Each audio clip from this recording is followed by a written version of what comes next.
Lisa Brunette, and I'm the owner of Brunette Games. This is Anthony and Dexter. They also work for Brunette Games. Originally, this was supposed to be a preview of my talk for the Game Developers Conference in a couple of weeks. You may know that it was canceled because of the coronavirus. It's in San Francisco every year.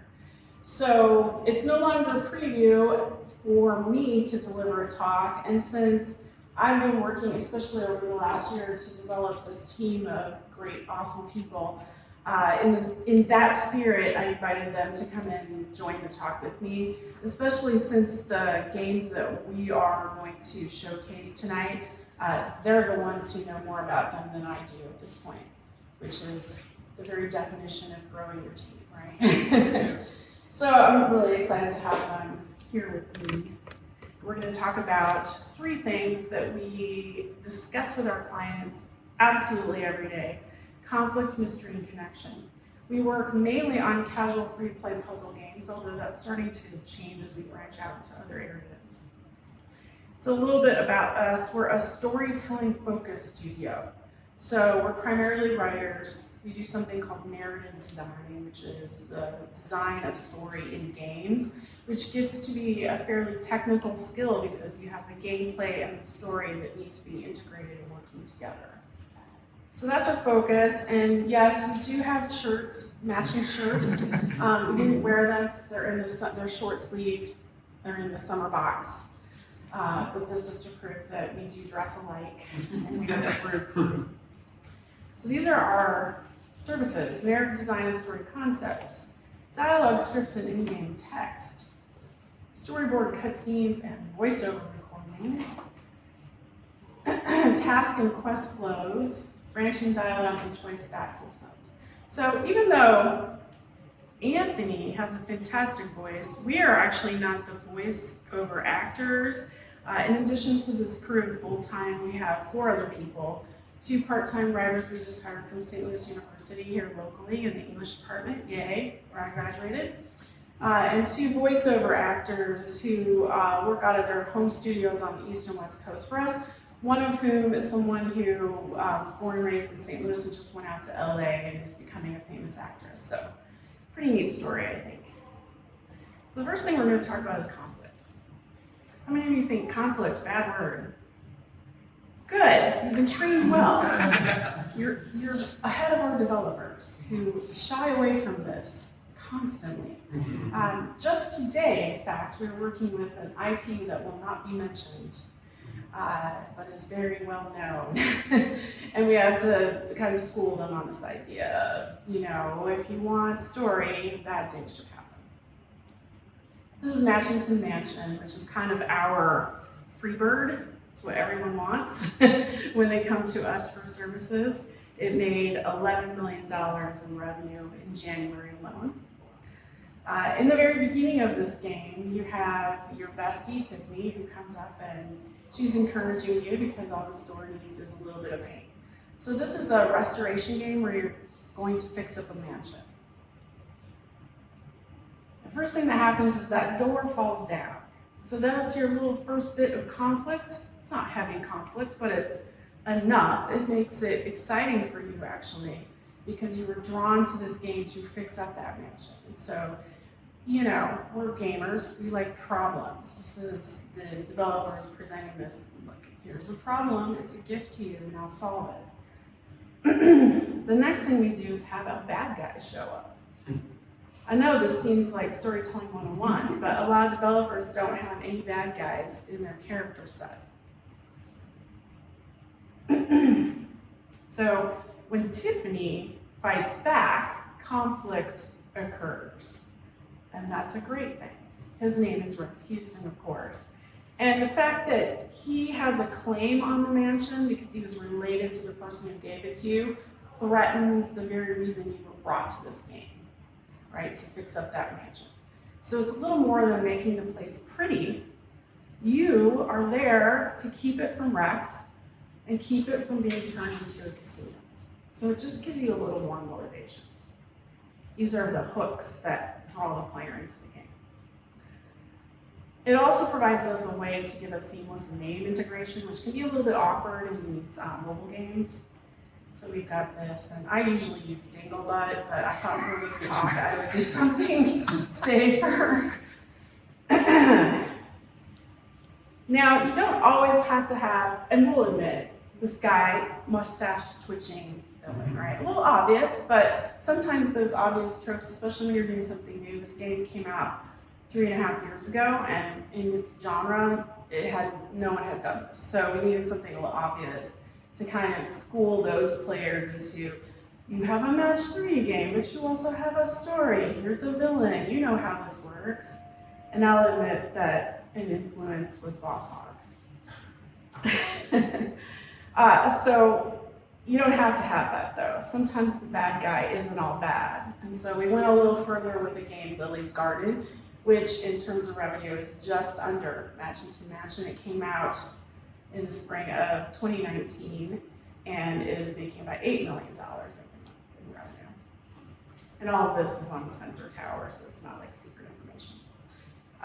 This guy, Philip Jones, is not the mustache. He actually has a mustache, but he's not twitching it. He's not so much of a, he is here to explain that there's a little more work you have to do. You can't just fix up the mansion, there's a condition, right? A special condition.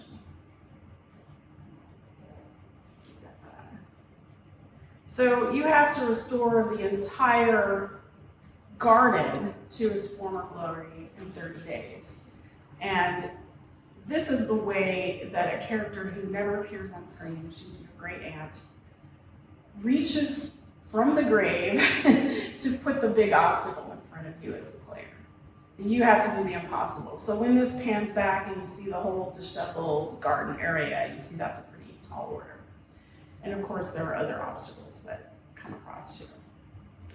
So this guy is an interesting character in that he's not going to sabotage you or anything like that. He isn't really on your side, though. He means business. Another way that we deal with villains, I'm going to have Anthony talk about, because we started working on a game called Wild Things. That was tons of fun. And Wild Things, can't give you numbers on it because it's only in soft launch. But in this case, you can have an antagonist or a villain that is an elemental force, not an actual character that appears in the game. In this case, a storm arises and destroys the land, and that storm is part of that antagonist.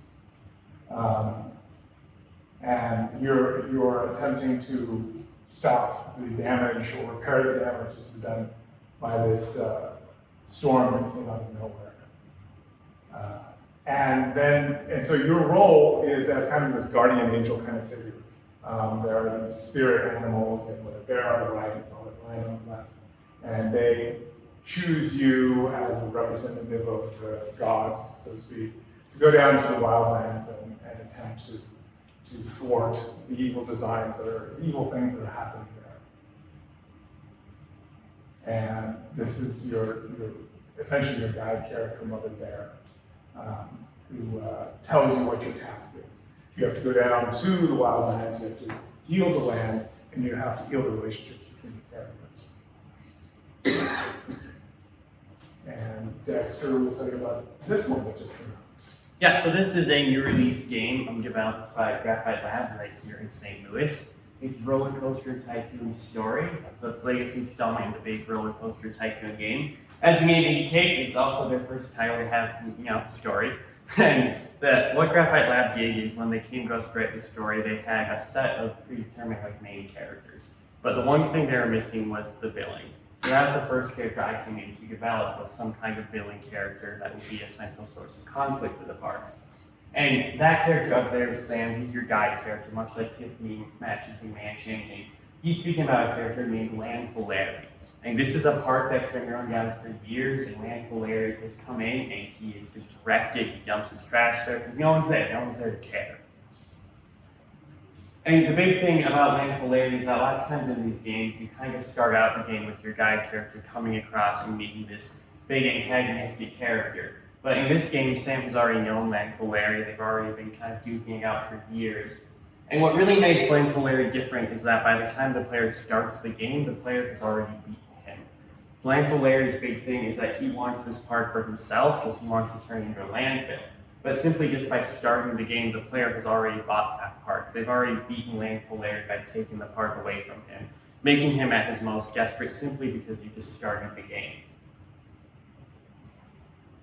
And Blindfold Larry, he's this kind of central character too, where he's not immediately in the game at the start. These characters kind of hint at it and see these piles of garbage. So then when he does show up, it's a pretty big impact. That takes us to the next element of storytelling, and that is mystery.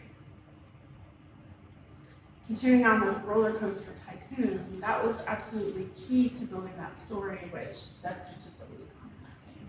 Yeah, so another thing about these kind of genres is that they blend a lot. So not only does Roller Coaster Tycoon have its antagonists and the central source of conflict, but those antagonists can overlap with the mystery, which we see with another character I introduced called the Phantom. And the Phantom was my own personal Scooby-Doo-like villain, some masked kind of Austrian character that goes around sabotaging the park. And he brings this source of mystery because it's stretched out throughout the entire first few seasons of the game. They don't know who he is. There's just little whispers, little people like, oh, did you see the Phantom running around?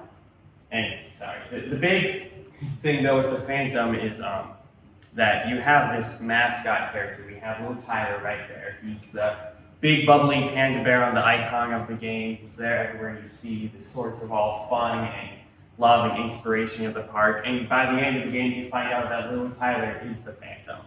And it just goes on this big mystery. Not only that, he's the Phantom, but why? And that's something you only discover from playing the game itself.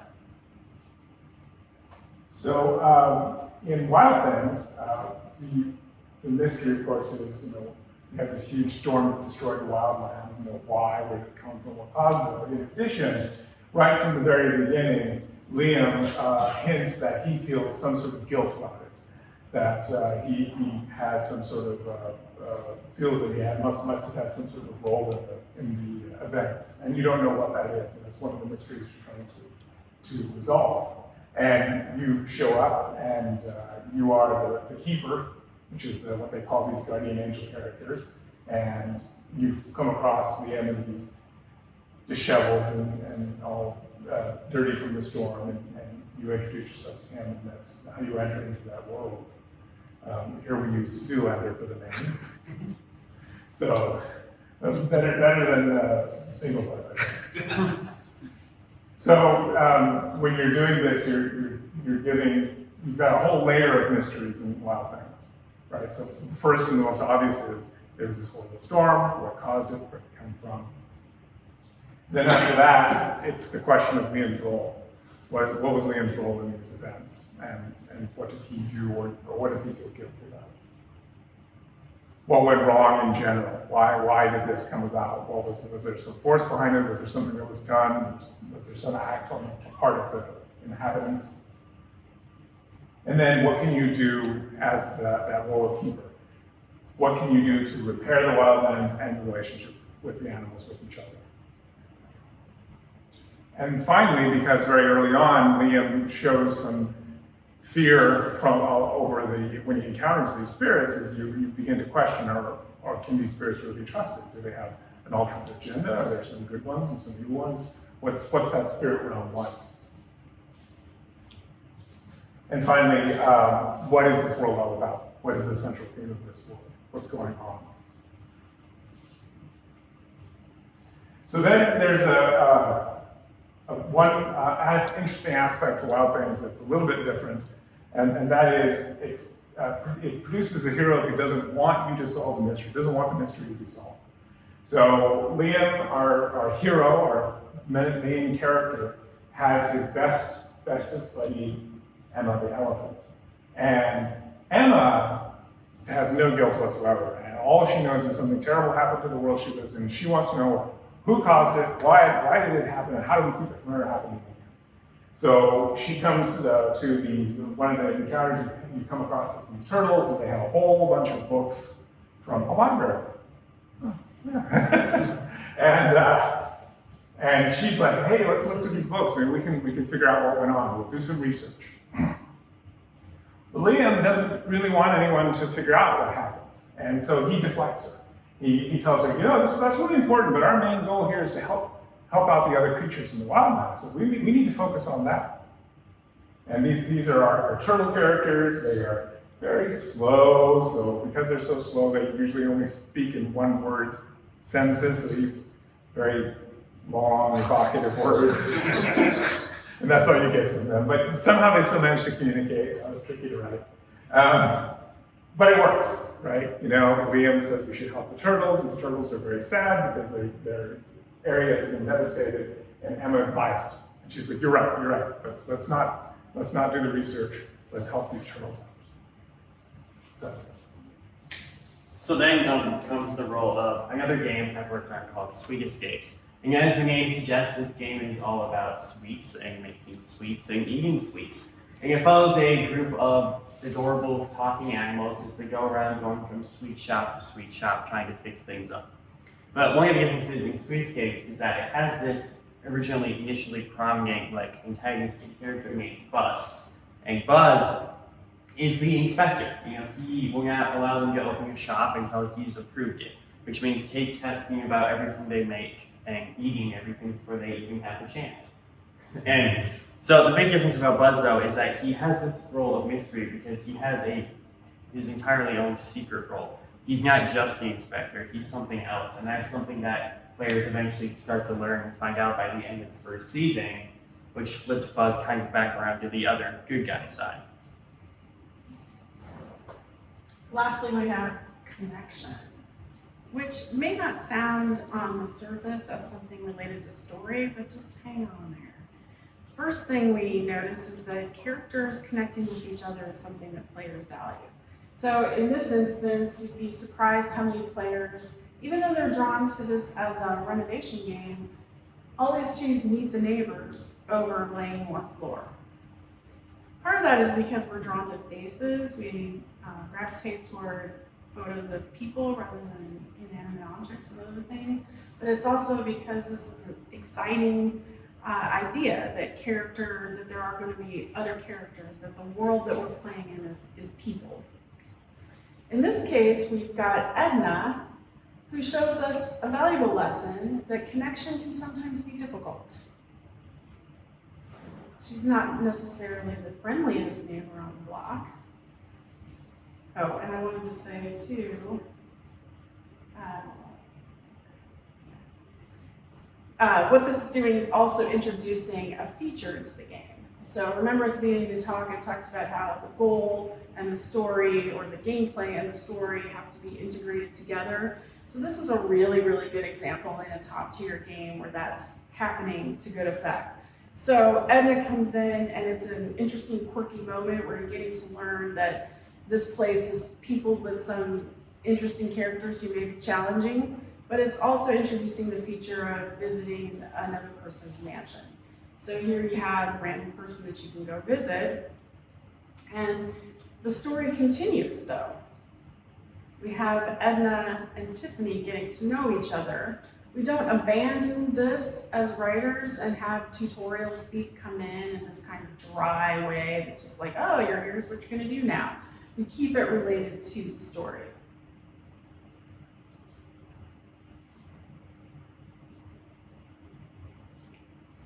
Another way that characters can connect with each other is romance. And this is something that can be a bit brave for a developer to try if you've never tried to do anything related to rom-com, but it's something that resonates with players, especially when you've got a couple of quirky characters in which those difficulties become quickly apparent. So in the case of Tiffany and Jack, we start to see that Jack is much more enamored with his work and the mansion itself. So there may not be romance at all. But the idea that Tiffany or Jack could overcome this obstacle of Jack's obsession with the mansion over Tiffany is something that kind of fuels the play for quite a while in that game. And now we'll talk about another kind of interaction where the player actually gets to connect with the characters. And this is actually, when we were first brought on Wild Things, this was one of the things that really excited us about this project, is that generally speaking, when you're interacting with the characters, you're building something for them, or maybe you're providing them direction in some manner. But in this case, in Wild Things, you need to actually directly interact with the character. So the very, very first thing that happens is you land in the Wild Things, you're this fantastic angelic keeper being, and there's poor Liam. He's been knocked unconscious from the storm. He's totally dirty and disheveled. And the prompt is, tap on Liam to revive him. You have the little hand, and you tap on him, and he starts to shake, and he coughs and he sputters, and he wakes up. And that kind of interaction happens throughout the entire game, not with Liam, not just with Liam, but with all of the other various animal characters that you get introduced to. So after you've had your first interaction with Liam and you've done your first few builds, then all of a sudden Liam says, wow, I'm really disheveled and dirty. And you take Liam and you have, once again, you control this little scrub brush and you scrub him and lather him all up and he gets all foamy. And then you rinse him off and he's all happy and shiny and he dances around because he's very excited that he's gotten all clean. And it's really great. It's amazing how you feel like you've really done something. That you, just like if you have a pet and you brush your pet and they purr and they're all happy, you feel like you've actually interacted with this character. And then, as I said, it's not just Liam. There's a scene where Emma is really tired and she feels like she needs a break. So you get a rubber ball and you get to throw the ball and it bounces around and she chases it. And it's very, very cute and adorable. And there's a scene with Emma on the skateboard and Liam does some breakdancing, all kinds of stuff. Right? We're always coming up with new things to add in. Oh, can we have the animals do this? Can we have the animals do that? Can we dress them up? Whatever. So these interactions occur every single time you run through a chapter. You're going to get at least one of these, sometimes two. So then another way you can often build connection in these types of games is through humor. And the most humorous character in Sweet Escapes is a penguin named Scoops. And as his name suggests, he works for an ice cream shop, and he just loves to eat sweets all the time. And he has become such a popular character with the players of Sweet Escapes that he's starting to get his own fan fiction, just for his weird comedic random outbursts. Like in this scene where he tried to vote himself mayor. Scoops is the kind of character that people latch on to just because he's so lovable. He's such a goofball. That by the time everyone was just asking, like, hey, where's Scoops? Or, hey, I noticed he wasn't in the last 5 tasks. Like, why the heck wasn't he? He's just a source of humor, and it really can't stick players. Sometimes, though, a way to really, really make that connection, bring it home, is that the success in connection is the actual win in the game. So in this case, especially in Wild Things, one of the primary objectives is to bring these animals back together. You encounter these various animals, and they're having their own difficulties and their strifes between each other or between themselves and the environment. And your job is to come in and both fix the environment, but also try and figure out what's gone wrong with their relationships that you can somehow repair. And in this case, you've got a little family of meerkats, and this is Mimi and Melvin. Mimi and Melvin, a meerkat, and their 6 kids. And Minky, Manky, and Monkey. I think you can go with that. Monkey's a little funny. So you've got the meerkat kids and the meerkats, and they run this like it's a mine, but it's also a shop. And they're very, very stressed out, and the family's kind of disintegrated. You do all these things to kind of bring them back together, and it all culminates in a big family dinner. Because what could be more, we're a family again, than having a big family dinner. You're actually invited to be with them and sit with them while they have this lovely family dinner. And so you've won that, you've completed the object of this arc, you've succeeded, you've brought the family back together again, you're rewarded for that. Yeah, so as I talked about kind of connection through humor, another way we love to do that is through mega jokes. And especially me, I love my mega jokes. And this is kind of one of those moments where we call out the main player as someone who isn't allowed to speak. So the way a lot of this mechanics is pointing out that, yeah, you are the player, you are financially supporting all these characters, you are the one fixing everything, but highlights the flaw that you can't actually say anything to these characters, at least not in this generation of phone games. So lastly, we want to point out one of the things that we had the greatest impact on in the title Lily's Garden was creating a sense of a character that never appears on screen. So your great aunt, who is the one who bequeathed you this garden that you have to restore, never appears, but her story gets told through the things that you discover throughout the game. Here's an old photo. She's a very quirky person, and so this idea of singing to the bees, which becomes actually one of the tasks and the interactions and part of the restoration, is absolutely embedded in her character. To sum up, we talked about 3 things, and we actually use an acronym, CMC. So just think Brunette games, CMC. Conflict, mystery, and connection. These are the elements that we're always talking to our developers about. Conflict really does mean bad things happen, and that's okay. You have to see people suffer. I had a teacher who used to say, torture your characters. You know, if nothing's happening, was that heaven is a place where nothing ever happens? You know, that's boring. You want to give some kind of like conflict. You have to feel the lows in order to appreciate the highs. You might need a bad guy, but the villain doesn't always have to be a bad guy. The villain can be an antagonizing force, like that storm that Anthony was talking about, or the misguided kid in the panda suit that Dexter was talking about. And mystery isn't just for detective stories. Anytime a player is given a task to try and solve something, essentially that's a type of mystery. And players love solving things, so they love mysteries. Sometimes the quest to solve a mystery can be thwarted by your own hero, right? Sometimes the hero doesn't want the mystery to be solved, and that's okay, and it could be an interesting level of complexity. And connection is a key opportunity for acquisition and retention amongst the player base. Players should connect with the characters. And sometimes that means romance, and sometimes it means absolutely nothing, but the opposite of romance. And connection is ultimately the win. It's the victory and success that you're going for in the game. All right, that concludes our talk. Here's our website if you want to know more.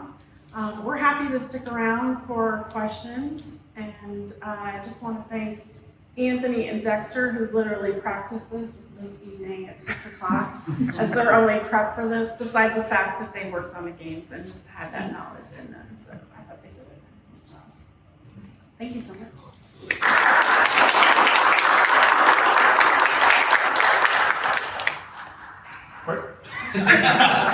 Thank you. Questions? So what do you guys use? Like, what's your process for writing the stories and creating the characters, and what does that do? You do like storyboards, or like what does that process look like to come up with your ideas? Yeah, it really depends on the client. So sometimes a client comes to us with a game that they've tested and they're not happy with the results. So in that case, we have some semblance of story and characters that we need to then fix. In other cases, they come to us and they want to partner and collaborate. And so the roller coaster tycoon story, they had some idea already because obviously they'd had to pitch and work with Atari to get the thing approved. But Dexter and I sat down with the Graphite Lab team here in St. Louis, and we talked about the characters and then created the story arc. So we helped them develop the characters, and then we created the arc with them in collaboration, which was a neat process. We actually, this is outside these games, but we have worked on interactive novels as well. I've done 4 of them, and Dexter's done 1. And with those, you know, it's really more like a novel. So the writer comes up with it. I mean, you still pitch and get approved, and then you tweak based on feedback and stuff like that. So you're still working with the developer, especially on the gameplay integration with it. But that's much more like you. Yeah. And we've even had a couple of companies come to us and just say, it's not working, what's wrong? And we will literally write up a report that says, you don't have any conflict, mystery, or connection. And here's, given these characters, here's some ideas on how you might integrate that. And then sometimes they'll just say, thank you, that's all, here's a check, and we'll have our own writers work on that. And I know for a game like Spacescape, some things we utilize sometimes are these documents called HLDDs, high-level design documents. So for Spacescapes, I will plot out like the story arcs of each chapter, kind of do like 10 chapters in advance. And then we share that document with the team, and they'll go like, yeah, okay, we like that and stuff, and flesh it out from there further.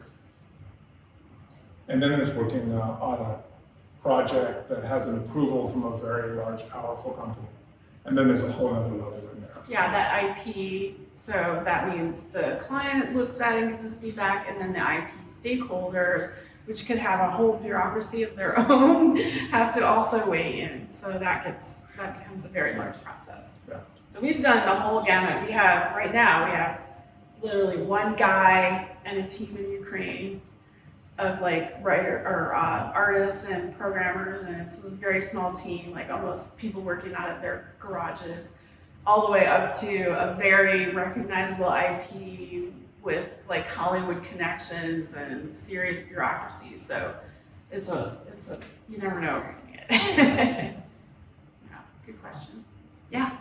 So if a client absolutely insisted that just based on like the entire role of the game there cannot be conflict, like there's for whatever scenario that would be, Yeah. is it possible that if you just focused on connection mystery instead, could the weight of those two make up for the lack of conflict within the narrative? I think it's kind of hard to get mystery without some storytelling, because usually the conflict produced a mystery, like someone died, obviously, and now we have to figure out who killed them, is the classic mystery.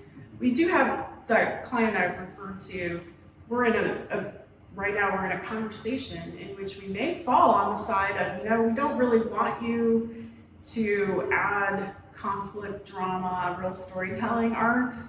Instead, what you get is like character vignettes, which you can do. I play a lot of Farmville 1 and 2, and if you have 2, you'll know there's not a story in Farmville, but there's characters and they have little backstory kind of things. So those are vignettes. I mean, nothing's happening. It's not like, ooh, there was a conflict, I had a fight with that person, and now I gotta do this. None of that, but it's a vignette, and maybe that's enough. It's not usually for us because we like story, but story's that hook. It's what, when you're watching Netflix shows, it's what keeps you until 3 a.m. and suddenly you've watched 7 episodes and you don't know why. You have to get up and go to work. It's because of that hook. I worked in a previous life for Wizards of the Coast, and we had as a licensor a very, very large company that was headed by a very powerful personality. And they made it very, very clear that why they didn't want us to do any of these things, such as conflict or mystery or connections, because it's their story and their world, and by gosh, they will tell the stories and they will create those things, and no one else is allowed to. And if you have that kind of situation, then what Lisa said is like, well, okay, I guess we do vignettes. Yeah, hopefully not though. Hopefully not. Just little tiny comments. Just little tiny, we won't mess anything up, we promise. We'll create our own characters. We'll create a character and kill it. No, right? Good questions. Yeah. Anything else? Yeah. How many projects concurrently can you usually handle? Depends on how many students at SLU. We can rope in students. What are we working on right now? Well, So we have 3 for one client, and then it really varies because of the scope. Okay. So, like one client of ours currently we've been working with for 3 years. So I started out freelancing for them as a solo, and then they kept adding games, and then I was getting other games, and so I built the team out, and we're still working with them, and they have us on 2 regular ones right now. So anywhere from probably 5 to 20. Yeah, one of the things that really varies wildly is that you can have a game that can easily take up 20 or 30 hours of a person's time a week. Yeah. And then you might have another one that's like, okay, here's 5 hours of work. And then the next week it's 5 hours of work, and the next week, and the next week, and the next week. Or the short-term ones where they're like look, we know you guys are the experts and we just want you to weigh in on why this isn't performing in our tests. Right. So give us 40 hours Yeah. But to do an analysis. in 2 weeks, right? Yeah. Do an analysis in 2 weeks. And then they'll give you either a build in the best case. They'll say, oh, here's a build of chapter 1, and we'll play it and then look at all their documents. Or in the worst case, they don't even have a build, and you're just reading documents.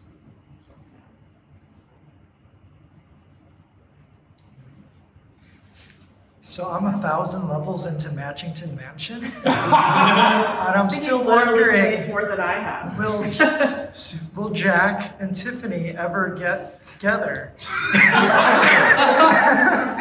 The moment they do, the game's over. Right. Yeah, I mean, think about like X-Files or Friends, you know? Or Cheers. Cheers, yeah, the longest you can, or get them together and break them up and get them together. We have another one we're working on right now where it's like, there's 2 couples and they have parallel relationships and sometimes crossing over, and yeah, it gets complicated. Like I know even with this rescape, so after about, that 1,000 level mark, I was finally allowed to be together 2 of the main characters, but like the condition could be that they're not like official. They have to be like, are they or are they not for like another 1,000 levels. So in Before 5 they years, we're start. gonna have a single level DLC. Exactly. Yeah, special. You have to pay extra for it. Yeah, Wishful thinking.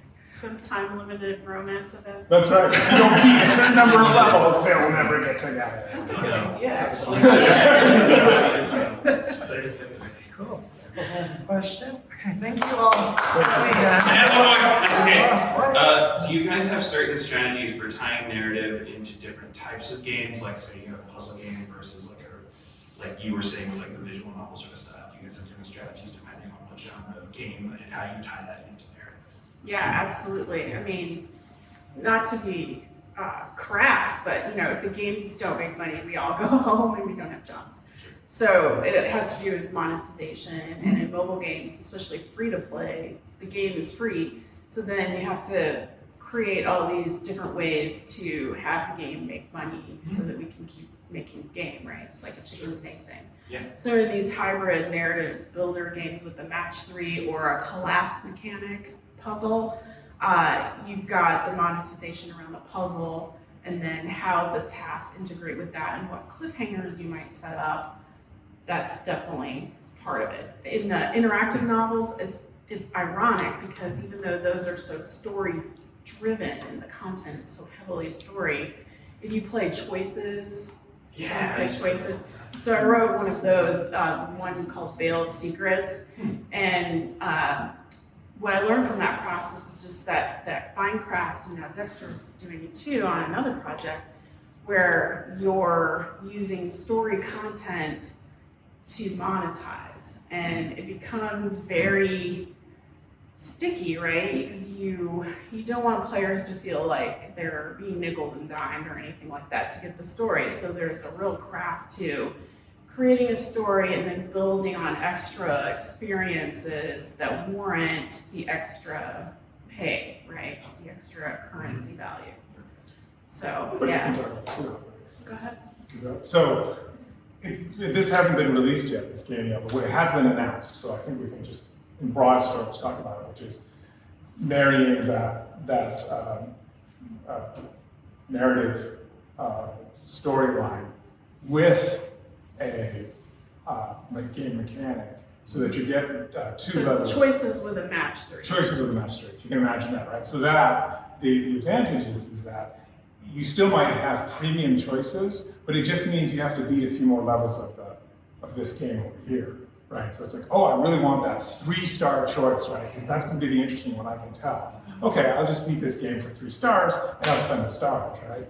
But of course, somewhere along the line, you're just like, oh man, I could get 5 more stars out of this thing if I just had a little more, just $1.99, whatever, right?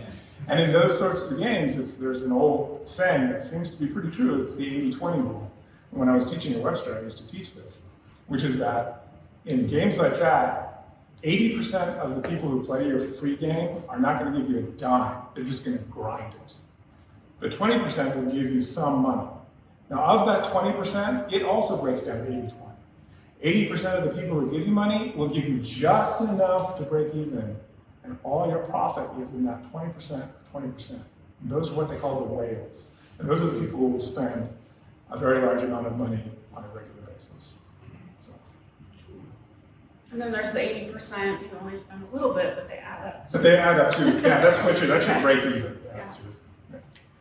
Right, a lot of it too just depends on the type of genre audience you're going for. Like, obviously when we get a game like Spacescapes, it's going to be a lighthearted game with a lighthearted story and funny humor, whereas then if we get an interactive novel, it's like, okay, it's going to be more graphic, more violent, what kind of darker story can have twists and turns for certain Sex. choices. Or sex.